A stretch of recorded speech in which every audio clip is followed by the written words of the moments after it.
What is Crack-a-Lack Challenger? I'm your host, James Moreland. It has been a while since I've made a video. I have been busy with life, you know, school, plus the store, plus other things that are going on behind the scenes. Let's get started with this video, which hopefully will be pretty good and pretty fun because you guys have wanted this video for a little bit. So today we're going to be talking about the good, the bad, and the ugly of floating plants. I absolutely love floating plants, and when I first started with live plants, I did horrible with them, and I'll actually teach you guys some of the tactics that I use to increase the plant life and let them continue to grow. Now I want to say one thing, we are actually going to be doing some giveaways of some live Salvinia because I actually sell this on my store. You can check that out down below, but we're actually going to be doing some giveaways. When you're watching this video, there'll be random little codes on the screen, and you can actually use those codes as coupons for some of these guys. So some more information about that down below. Alright, so let me stand up and go over there. Okay, so my 90-gallon is completely filled with floating plants, and I absolutely love the look. It's really cool. However, there are a couple downsides. So let's start with the downsides of keeping floating plants.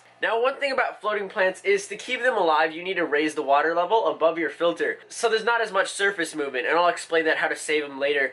But because of that, that reduces the water surface movement, and that can prevent oxygen from entering an aquarium. So that is pretty bad because your fish need oxygen, so it can affect the aeration. So I actually have to run a sponge filter over in the corner. I have that on every once in a while just to create some separation. And I actually remove some from this tank and put the plants in other tanks and stuff.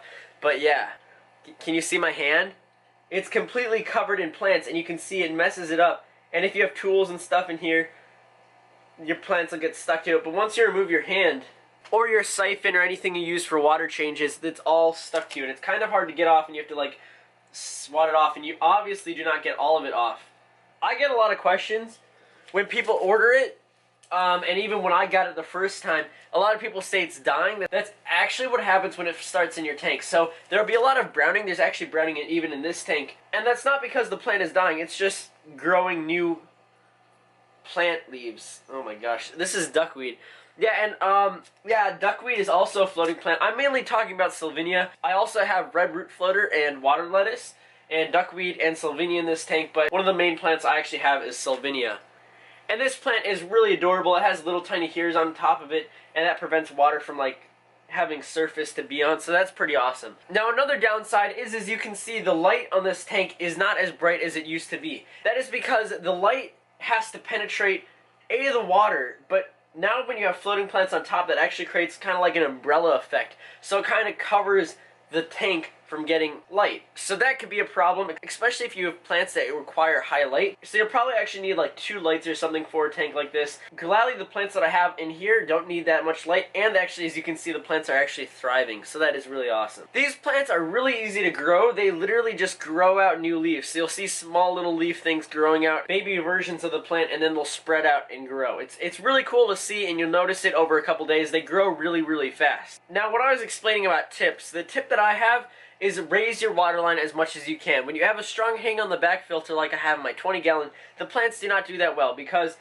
it'll create bubbles, and when the bubbles pop, little tiny pieces of water go onto the leaves of the plant, and that can actually kill the plant when there's water on top of it. So that is bad. So when you raise the water line above where the input of the water goes, no bubbles or anything will be formed, and I actually have that in my 90-gallon, and that works really well. It prevents the plants from dying. Plus, it doesn't move the plants a lot. The plants don't really like high movement, and it's just really cool. Another really cool aspect is underneath the tank. So it creates these little cute root structures, and these root structures are great for baby fry. Now, a lot of people keep this plant with betta fish because betta fish sometimes might actually lay on the floating plants, which is really cool. I've seen some pictures of that. But also, baby fry might want to swim underneath these little jungles. Some of these plants are starting to grow longer roots, so yeah, that's really cool. Now, my last bad thing about this plant is when your water line goes down low, it actually gets stuck to the side of your tank and dries on. This mainly happens with duckweed, so you'll see in the side of my tanks how much there is and how it's just stuck onto the side. So that is annoying. Alright, enough of that plant. Let me show you some updates of the fish room. Okay, one major update that should be coming soon. As you can see, this beautiful tank is filled up. I don't think I ever really talked about this. I actually know what I'm doing with it, and I'm setting it up for it. So I'm not going to spoil anything else. This was just a quick preview. I got a couple new tissue cultures. Oh, there's my albino bristlenose pleco longfin. And I actually got some tissue cultures. I set some of them up. I got some new plants that are growing in here, so that's really awesome. and one of them got uprooted. Oh my gosh. Also, I'm doing an immerse grow out, so I'm actually growing a lot of plants, because one thing that I do have plant problems is when I do sell plants, some of them have snails on them and some of them have pest things. So to prevent that, I'm actually setting up this tank. And I have a humidifier thing in here that I turn on every once in a while, and this just fills up the tank and keeps the humidity. If you want me to do a video all on this immersed plant setup, make sure you drop that down below. I would love to. It's really cool. The science behind it is really awesome. So yeah. Alright, that is it for the video. I hope you guys enjoyed. I will catch you all. See you all later. Bye.